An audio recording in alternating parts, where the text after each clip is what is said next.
그리스도인들에게 가장 중요한 것은 구원입니다. 쉽게 말해서 천국에 가는 것입니다. 만약 그리스도인들에게 구원이 없다면 우리가 신앙생활하는 것, 전도하는 것, 이 땅의 삶을 절제하며 거룩하게 사는 것 다 의미가 없을 것입니다. 그런데 구원, 천국에 가는 것은 그리스도인들뿐만 아니라 세상의 모든 사람들에게도 가장 필요한 것입니다. 세상에 가장 큰 명예를 가져도, 세상에서 가장 큰 부자라 할지라도 예수님을 알지 못하고 구원받지 못한다면 그 인생은 하나님 보실 때 불쌍한 인생이며 헛된 인생일 것입니다. 오늘 본문과 연관해서 성경의 구원론과 연관하여 아주 중요한 말씀을 우리에게 해주고 있습니다. 12절의 말씀입니다. 다른 이로서는 구원을 받을 수 없나니 천하 사람 중에 구원을 받을 만한 다른 이름을 우리에게 주신 일이 없음이라 하였더라. 우리가 잘 아는 말씀이죠. 이 말씀이 세상의 많은 사람들에게 걸림이 됩니다. 세상의 사람들은 이렇게 말합니다. 기독교는 편협한 종교이다. 예를 들어서 이제 말하기를 산의 정상에 올라갈 때 길이 하나만 있는 것이 아니라 수많은 길이 있는데 어떻게 구원이 기독교에만 있다고 말을 하느냐 말하기도 합니다. 기독교의 구원론은 많은 사람들에게 걸림이 되어지기도 하고, 그러나 우리는 하나님의 말씀이 진리임을 믿고 또한 경험적으로 하나님의 말씀을 알고 있습니다. 그것이 하나님이 세워놓으신 기준이며 공의이기 때문에 사람은 다른 길로서 구원을 받을 수가 없는 것입니다. 살아가면서 우리의 세계관은 너무나 중요합니다. 쉽게 말해서 우리의 생각은 너무나 중요한 것입니다. 왜냐하면 우리가 생각하고 믿는 대로 결국에 행동까지 나아가기 때문입니다. 결국에 우리 행동의 근거는 우리의 생각과 우리의 믿는 바이기 때문입니다. 몇 가지 예를 들어드리겠습니다. 옛말에 이런 말이 있습니다. 까치가 울면 좋은 소식이 온다. 까마귀가 울면 재수가 없다. 이것이 맞는 말인가요? 맞는 말일 수도 있고 아닐 수도 있겠죠. 그런데 서양에서는 오히려 까마귀가 좋은 징조이고 그리고 까치가 좋지 않은 징조이기도 합니다. 이제 그런 생각을 믿는 것이죠. 또 돼지 꿈을 꾸면 복권을 사야 한다. 돼지 꿈을 꿔서 복권을 살 수도 있고 안 살 수도 있겠죠. 그런데 그 말을 믿는 사람은 실제적으로 복권을 사는 자리까지 나아가게 되는 것입니다. 믿는 바를 행동하게 된다는 것이죠. 또 이제 한 운동선수가 있습니다. 그날 운동 경기가 있습니다. 그날 아침에 미역국을 먹었습니다. 그런데 그날 운동 경기를 엉망으로 한 것이죠. 그리고 그 운동선수는 이렇게 생각합니다. 앞으로 운동 경기가 있는 날은 아침에 절대 미역국을 먹지 않겠다. 이제 이게 그 운동선수의 하나의 징크스가 되어버린 것인데, 그것이 맞는 것입니까? 아닐 수도 있겠죠. 아닌 경우가 훨씬 많을 것입니다. 제가 가벼운 예를 3가지 들었는데, 그런데 이게 중요한 문제가 되어버리면 아주 심각한 일이 되어버립니다. 조금 극단적인 얘기긴 하지만 예전에 미국에 9.11 테러가 있었습니다. 2001년 9월 11일 미국의 쌍둥이 빌딩에 비행기를 들이받은 항공기 자살 테러 사건이었습니다. 그 일을 계기로 3,000명이 넘는 인명피해가 있었습니다. 그런데 그 테러를 일으켰던 사람들이 이슬람 교도들은 그것이 성스러운 전쟁이라 생각했고 그것이 순교라고 믿었기 때문에 그들은 그들이 믿는 신과 영생할 거라고 믿었기 때문에 그런 일을 감행한 것입니다. 만약 그들이 믿는 바가 틀렸다면 그것은 고귀한 생명을 헛되이 사라져버린 결과가 된 것입니다. 이것이 무엇을 믿느냐가 중요한 예입니다. 오늘 본문에 나오는 관리들과 장로들과 서기관들은 베드로와 요한이 전하는 예수를 이단으로 생각했습니다. 그래서 그들을 핍박하고 있는 것입니다. 바울도 한때 예수님을 알기 전에 유대교로서 예수님을 믿는 사람들을 붙잡으러 다녔던 것입니다. 그런 열심이 있었습니다. 유대인들은 지금도 하나님을 향한 열심이 있습니다. 그들은 안식일을 거룩하게 지키기 위해서 전날 음식도 다 만들어 놓으며 엘리베이터 버튼도 눌리지 않습니다. 그리고 침을 뱉고 발로 비비지도 않습니다. 왜냐하면 그것이 일을 했다라고 생각하기 때문입니다. 하나님을 기쁘시게 하기 원하는 마음에서 행위적으로 613가지라는 율법을 만들어서 지키고 있습니다. 대단한 열심입니다. 그런 열심에도 불구하고 하나님의 일을 모르고 자기의 일을 세우려고 하기 때문에 그 열심과 열정이 하나님 보실 때는 무익한 것입니다. 예를 들어서 그런 것입니다. 예를 드는 것입니다. 하나님은 된장찌개를 좋아하는 줄 알았습니다. 그래서 평생의 열심과 정성을 다해 하나님께 늘 된장찌개를 해드렸습니다. 그런데 천국에 와서 보니까 하나님이 된장찌개를 좋아하는 것이 아니라 김치찌개를 좋아하는 것입니다. 그러면 그 사람이 천국에 와서 얼마나 당황스러울지 억울하고 분할지 우리는 다 알 수 없습니다. 유대인들이 지금 그렇게 하고 있는 것입니다. 우리도 신앙생활을 그렇게 해서는 안 될 것입니다. 신앙생활을 할 때도 중요한 것은 하나님의 기준을 따라서 하는 것이 중요합니다. 예배의 기준은 영과 진리로 예배하는 것입니다. 오직 구원은 믿음으로만 이루어지는 것입니다. 예수님이 나의 죄를 위해 죽으시고 십자가에 이루신 그 공로를 믿는 일로 구원이 이루어지는 것입니다. 많이 헌금했다고 구원받는 것이 아니고 새벽 기도를 한 번도 빠지지 않았다고 구원받는 것이 아니고 봉사를 많이 했다고 구원받는 것이 아니며 구원의 길은 예수님을 믿는 것입니다. 예수님을 믿지 않고 어떤 사람이 하나님 앞에 서서 이렇게 말하는 것입니다. 하나님, 나는 헌금을 많이 했잖아요. 하나님, 나는 봉사를 많이 했잖아요.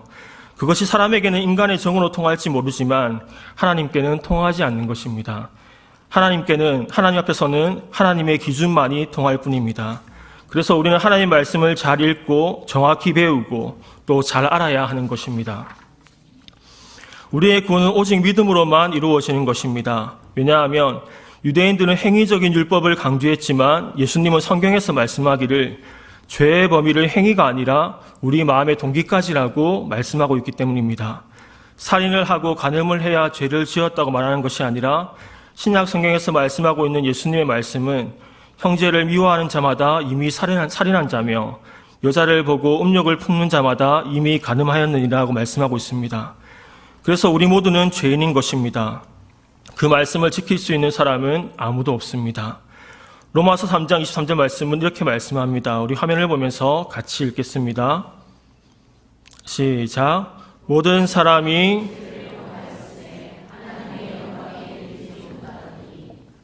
그 예수님의 말씀의 기준을 보면 모든 사람이 죄를 지었다는 것입니다. 그래야 하나님의 영광에 이르지 못하고 천국에도 갈 수 없는 것입니다. 성경을 보면 이게 한 번뿐이라면 어떻게 할지 모르지만 율법으로 이렇게 되려면 모든 말씀을 항상 다 지켜야 된다고 말씀합니다. 이것은 사람은 불가능한 일입니다. 그러나 모든 말씀을 항상 다 지킨 분이 계십니다. 그분이 바로 우리가 믿고 예배하고 사랑하는 예수님이십니다. 예수님은 하나님이시기 때문에 죄를 짓지 않는 것이 당연하지라고 생각할 수 있지만 예수님도 이 땅에 사람의 모양으로 오셨기 때문에 죄를 지을 수가 있었습니다. 그러나 그분은 하나님의 능력으로 단 한 번도 생각을 통해서도 죄를 짓지 않았던 것입니다. 그것이 우리가 예수님을 찬양해야 할 한 가지 이유인 것입니다. 그 예수님은 십자가 위에서 우리의 과거와 현재와 미래의 모든 죄를 다 해결하였습니다. 세상의 원리는 일한 만큼 주는 것입니다. 잘한 만큼 칭찬해주고 잘하지 못하면 벌을 주는 것입니다. 하나님 나라의 원리는 거저 받았으니 거저 주어라는 것입니다. 하나님은 은혜로 우리를 구원하셨습니다. 거저 주셨고 우리는 믿음으로 구원이 이루어졌습니다. 그 십자가 위에서 우리의 모든 죄가 사하여졌습니다. 에베소서 1장 7절 말씀은 이렇게 말씀하는데 우리 화면을 보면서 같이 읽어보겠습니다. 시작. 우리는 그리스도 안에서 그의 은혜의 풍성함을 따라 그의 피로 말미암아 속량 곧 죄사함을 받았느니라. 아멘. 우리가 죄사함을 받은 것이 하나님의 가장 큰 축복임을 믿습니다. 시편에 말씀하기를 허물의 사함을 받고 자신의 죄가 가려진 자는 복이 있도다라고 말씀하고 있고 예수님은 귀신을 쫓아내고 사역하온 예수님의 제자들에게 말씀하기를 그것으로 기뻐하지 말고 너희의 이름이 하늘에 기록된 것으로 기뻐하라라고 말씀하셨습니다. 그것은 우리의 평생의 감사요, 우리가 평생에 기뻐할 수 있는 근거인 것입니다. 그러나 우리의 신앙은 구원받을 때만 믿음이 필요한 것이 아니라 마지막에 천국에 갈 때 믿음이 필요한 것이 아니라 구원받은 이후의 삶도 우리는 믿음으로 살아야 합니다. 이 부분도 참으로 중요합니다. 성경은 믿음의 책입니다. 성경을 읽어보면 처음부터 끝까지 믿음에 대해서 말하고 있습니다. 홍해 바다를 가른 이야기, 여호수아가 여리고성을 무너뜨린 이야기, 다윗이 골리앗을 쓰러뜨린 일, 노아가 믿음으로 배를 만든 일, 아브라함이 갈 바를 알지 못하고 믿음으로 나아간 일 등 성경은 처음부터 끝까지 믿음에 대해서 말하고 있습니다. 히브리서 11장을 보면 그것을 더욱 선명히 알 수 있는데 우리 그리스도인들이 믿음으로 살아야 하는 이유는 우리가 믿음으로 살 때 하나님께서 영광을 받으시기 때문입니다. 우리가 할 수 있는 일은 우리가 하면 됩니다. 그것에 믿음은 필요하지 않습니다. 그러나 그곳에 하나님을 경험하는 일도 없고 하나님께서 영광을 받으시는 일도 없는 것입니다. 우리가 믿음으로 살 때 하나님은 영광을 받으십니다. 여리고성 이야기를 보면 믿음으로 사는 것이 무엇인지 더욱 선명히 알 수 있습니다. 가나안 땅에 들어와서 여호수아와 그의 군대가 맞이한 것은 여리고성이었습니다. 그 여리고성은 너무나 크고 너무나 넓고 그리고 너무나 높은 성이었습니다. 인간적인 생각과 계획으로 무너질 수 있는 성이 아니었습니다. 그 여리고성을 보면 여호수아와 그의 백성들은 이렇게 생각하지 않았습니다. 저 여리고성을 어떻게 무너뜨릴까? 여리고성을 무너뜨리려면 더 많은 군사들을 모아야 돼. 여리고성을 무너뜨리려면 더 많은 무기들을 모아야 돼. 아니면 뒤에서 공격하는 것이 낫지 않을까? 그렇게 했다면 그들은 여리고성을 절대 무너뜨리지 못했을 것입니다. 그리고 그들이 여리고성을 무너뜨리기 위해서 해야 할 일은 오직 하나님의 인도하심을 받는 것이었습니다.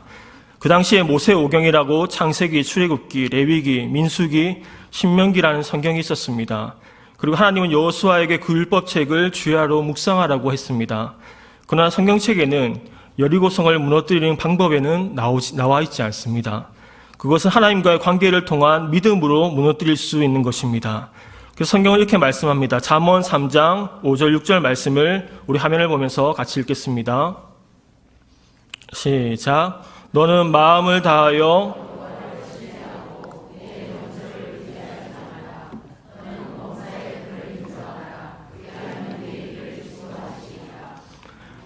너의 명철과 너의 작은 지식이 아니라 살아계신 하나님을 의지하라는 것입니다. 하나님을 인정하라. 그래야만 하나님께서 우리의 길을 인도하시고 가르쳐 가신다는 것입니다. 우리는 날마다 살아계시는 하나님의 인도하심을 받아야 됩니다. 물론 그 가르침은 성경에 어긋나지 않을 것입니다. 우리가 살아가다 보면 둘 다 성경에 나와 있지만 상충되는 경우들이 있습니다.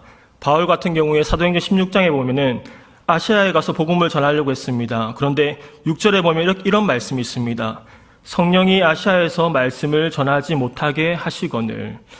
아시아에서 복음을 전하면 안 됩니까? 성경을 보면 당연히 됩니다. 때를 얻든지 못 얻든지 말씀을 전해야 하는 것입니다. 그런데 성령은 맞고 밤에 환상이 보이는데 마게도냐 한 사람이 말하기를 마게도냐를 건너와서 자신을 도우라고 말합니다. 바울은 그 환상을 따라 마게도냐라는 지역에 가서 복음을 전합니다. 거기서 마게도냐 지역의 첫 번째 성 빌립보라는 성에서 루디아라는 여인을 만나게 되고 그곳에 빌립보 교회라는 교회가 세워지게 되는 것입니다. 바울은 성령의 인도하심을 따라 살아갔고 그곳에 하나의 교회가 세워진 것입니다. 하나님의 인도하심을 받는 것이 가장 지혜로운 길이며 가장 최선임을 믿습니다. 바울은 하나님과의 관계 속에서 하나님의 뜻을 민감하게 알았습니다. 우리도 지금 내 삶 속에 역사하시는 하나님의 뜻을 민감하게 알아야 되는 것입니다. 좋은 게 좋은 것이 아니고 공의가 좋은 것이며 하나님의 뜻이 가장 소중한 줄로 믿습니다. 그래서 예를 들어서 저희 교회가 교회를 건축했는데 어떻게 건축하게 되었습니까? 진천중앙교회는 교회를 건축하라고 성경에 나와 있지 않습니다. 아니면 교회를 건축하는 것이 하나님의 뜻입니까? 아니면 그 이전 자리에서 계속 하나님을 잘 섬기는 것이 하나님의 뜻입니까? 성경의 근거를 보면 교회를 건축해도 되고 아니면 그 자리에서 계속 하나님을 섬겨도 문제가 없을 것입니다. 그러나 하나님과의 관계 속에서 하나님의 뜻을 구하고 기도하면서 또한 확신한 것이 교회 건축이 아니었습니까? 개인의 삶 가운데 제가 목회자의 길을 가야 될지 아니면 평신도로서 하나님께 영광을 돌려야 될지 성경에 기록되어 있지 않습니다. 그러나 말씀과 기도, 예배와 찬양을 통해 지금도 살아계시며 우리의 삶 가운데 개입하시는 하나님의 말씀, 하나님의 음성이 있었던 것입니다.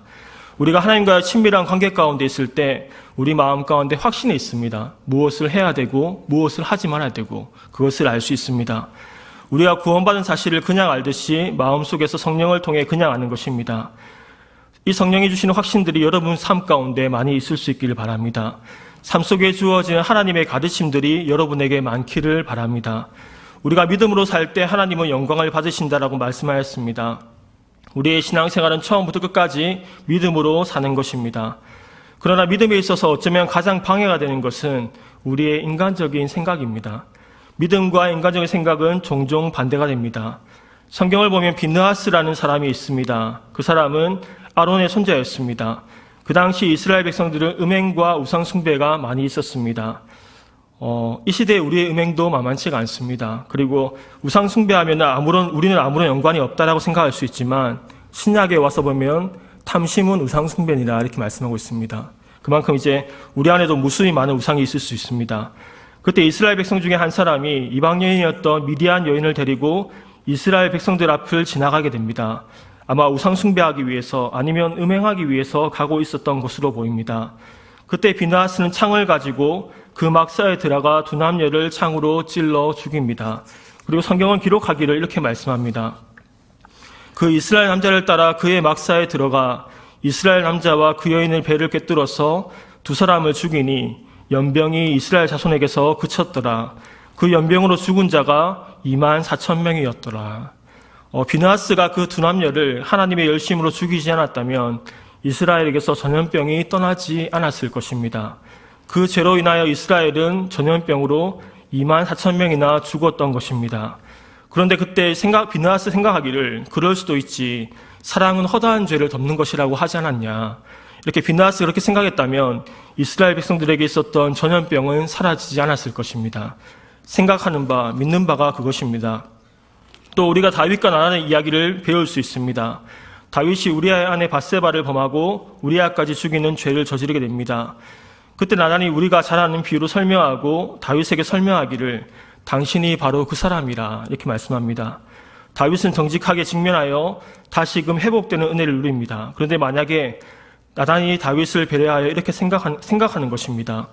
만약에 다윗이 상처를 받으면 어떻게 한디야? 이렇게 생각하는 겁니다. 어떻게 한디야? 그리고 하면 안 될 것 같은디? 뭐 이렇게 생각하는 겁니다. 다윗이 생각하는 겁니다. 그런데 이제 그렇게 생각했다면은 아무런 일도 일어나지 않았겠죠. 근데 다시 이제 중요한 것은 이것입니다. 제가 여러분이 이것을 좀 기억했으면 좋겠습니다. 다윗을 가장 사랑했던 사람은 나단이라는 사람입니다. 그리고 이스라엘 백성들을 가장 사랑했던 사람은 바로 비느하스입니다. 그러니까 다윗을 가장 사랑했던 사람은 나단이었고 이스라엘 백성들을 가장 사랑했던 사람은 비느하스였습니다.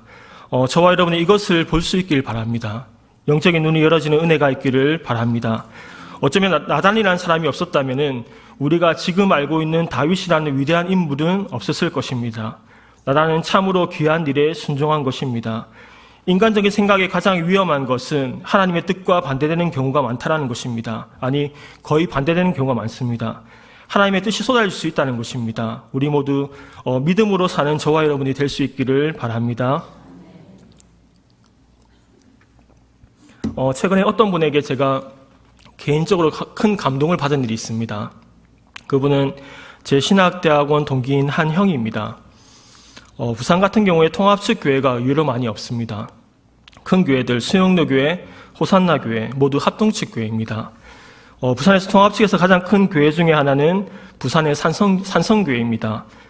제 신대원 동기인 저보다 한 살 많은 그 형은 그곳에서 사역을 하고 있습니다. 산성교회는 많은 사람들이 가고 싶어하는 교회입니다. 사례비도 많이 주고 부산에서 가장 큰 교회이기 때문입니다. 그런데 지난주일 신대원 단체 카톡방에 하나의 사진과 내용의 글이 올라왔습니다. 그것은 그 형이 산성교회 사역을 내려놓고 터키에 선교사로 떠난다는 것입니다. 그 형에게는 아내와 2명의 예쁜 아이가 있었습니다. 신대원 다닐 때도 설교는 물론이고 사람과의 관계도 그렇고 제가 봤을 때 신대원생들 중에 가장 탁월했습니다. 산성교회에서도 가장 인정받는 사역자였습니다. 그런데 그렇게 모든 것을 내려놓고 터키에 선교사로 떠나니 기도해 달라는 것이었습니다. 제가 그것을 보면서 솔직하게 이렇게 생각했습니다. 나는 그렇게 할 수 있을까? 솔직히 지금의 믿음으로는 할 수 없을 것 같았습니다. 아이가 있다면 더 못할 것 같았습니다. 그분은 자신의 인생의 선교사의 비전을 받고 믿음으로 언어를 준비하고 이슬람교가 99%인 터키로 선교사로 떠난 것입니다. 어쩌면 정말로 위험할지도 모르겠습니다. 그것을 보면서 제 마음에 큰 감동이 되었습니다. 맞다. 믿음으로 사는 것은 바로 이런 것이지. 이게 정말 하늘나라를 바라보며 사는 삶이지. 나도 다시금 정신을 차리고 하나님을 따라가겠다. 하나님을 잘 따라가겠다. 우리의 인생은 믿음으로 구원받고 믿음으로 살아가는 것입니다. 인간적인 생각들로 살아가는 것이 아니라 살아계시는 하나님을 의지하며 저 하늘의 소망을 두고 믿음으로 사는 인생임을 믿습니다. 우리 모두가 그러한 인생을 살아갈 수 있기를 바랍니다. 우리 인생은 믿음으로 사는 것입니다. 다시금 우리의 구원으로 돌아와서 구원도 믿음으로 이루어지는 것입니다. 그 죄값은 너무나 커서 우리가 평생에 지불해도 지불할 수 없다는 것입니다. 예를 들어 우리의 죄값이 10억이다. 그러면은 비록 많은 금액이지만 평생 일해서 갚을 수가 있을 것입니다. 그러나 죗값이 금액으로 따지면은 6천조이다. 이러면은 도저히 엄두가 안 나는 것입니다. 그만큼 우리의 죄 용서 받은 값이 크다는 것입니다. 예수님의 입장에서도 참 많은 값을 지불하였습니다. 우리가 그것을 알 때 우리의 위대한 구원을 귀하게 여기며 하나님께 늘 감사한 삶을 살아갈 수 있을 것입니다. 첫 번째는 십자가의 고통입니다. 십자가의 죽음은 그 당시 인간에게 할 수 있는 가장 잔인한 처형 방법이었습니다. 그래서 그 당시 로마 시민권을 가지고 있으면 아무리 큰 죄를 지어도 십자가 처형은 받지 않았습니다. 그 십자가의 고통에 대해 1986년 미국 의학지에서 이렇게 설명해 놓았습니다. 이것을 제 말로 설명해 보겠습니다. 죄수가 팔을 펴서 십자가 위에 못을 박았을 때 그 팔이 그 몸의 모든 중력을 감당해야 한다. 그러니까 가만히 있으면 밑으로 내려가는 것이다. 그러면 자연스럽게 폐를 눌리게 되어 숨을 쉴 수가 없습니다. 그때 죄수는 발에 힘을 주어 몸을 위로 올려야 한다. 그러면 그때 발에 가해지는 고통으로 인해 끔찍한 아픔을 느끼게 되는 것이다. 가만히 있으면 중력으로 인해 밑으로 내려가 숨을 쉴 수가 없고, 그리고 숨을 쉬려고 하면 발과 팔에 힘을 주어서 엄청난 고통이 가해지는 그런 상황을 예수님은 6시간 동안 반복한 것이다. 이렇게 나와 있습니다. 두 번째는 죄를 담당하는 고통입니다. 우리가 죄를 짓지 않았는데 억울한 일 하나가 나에게 와도 상당한 고통입니다. 베드로전서를 보면 이렇게 말씀합니다. 친히 나무에 달려 그 몸으로 우리의 죄를 담당하셨다. 죄인 취급을 받아야 하는 고통입니다. 죄인처럼 따귀를 맞고 침뱉음을 당하는 고통을 당하셨습니다. 예수님은 죄가 없으신 거룩하신 분입니다. 그분은 우리를 위하여 그러한 것들을 감당하신 것입니다. 세 번째로 하나님으로부터 버림받는 고통입니다. 예수님이 붙잡혀 가실 때 제 아들은 예수를 버리고 모두 도망을 갔습니다. 그때 예수님이 힘드셨지만 견디셨습니다. 그러나 십자가 위에서 하나님으로부터 버림받았을 때, 예수님에게서 하나님의 얼굴을 감추었을 때 예수님은 견디지 못하였습니다. 절규하였습니다. 나의 하나님, 어찌하여 나를 버리셨나이까? 라고 절규하였습니다. 예수님에게 그 고통은 십자가의 고통보다 가장 큰 고통이었습니다. 우리에게도 이러한 고통이 좀 있었으면 좋겠습니다. 하나님이 나의 삶 속에 함께 하시는지, 아니면 그의 얼굴빛이 나에게 비춰오는지 우리는 알지 못한 채 그냥 하루하루를 살아갑니다. 하나님이 나와 함께 하지 않을 때 우리는 고통을 느껴야 됩니다. 예수님이 그 관계를 가장 소중히 여긴 것처럼 다시금 하나님과의 관계를 회복하기 위하여 우리는 철야를 해서라도 그런 관계를 회복해야 하는 것입니다. 예수님에게 가장 고통스러웠던 것은 하나님으로부터 버림받는 고통이었습니다. 물론 더 많은 내용도 있겠지만 예수님은 우리를 구원하시기 위해 이러한 고통들을 담당하셨습니다. 그래서 우리가 구원받았음으로 인해 기뻐할 수 있기를 바랍니다. 여러분이 구원을 자랑할 수 있기를 바랍니다. 구원은 위대한 것이며 그곳에 하나님 아버지의 사랑과 예수님의 사랑이 있음을 기억할 수 있기를 바랍니다. 날마다 십자가를 바라보시며 살아가기 바랍니다.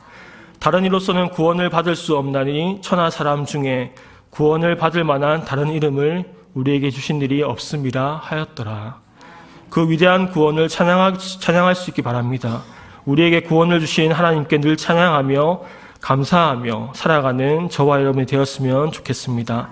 구원뿐 아니라 이 땅에 살아갈 때에도 우리는 믿음으로 살아서 믿음으로 하나님께 영광을 돌리고 믿음으로 하나님과 동행하는 사랑하는 성도 여러분이 다 될 수 있기를 주님의 이름으로 축원합니다. 기도하겠습니다. 살아계신 하나님, 우리의 위대한 구원을 찬양하고 우리를 구원하여 주심에 감사드립니다. 날마다 십자가를 바라보므로 우리를 향한 예수님의 헌신과 사랑이 얼마나 위대한 것인지 알게 하여 주옵소서. 바쁜 삶 가운데 세상의 모든 일이 잘 풀릴 때에 하나님을 잊어버리지 않게 하시고 늘 하나님과 함께하는 그것에 힘쓰며 집중하는 우리가 되게 하여 주옵소서.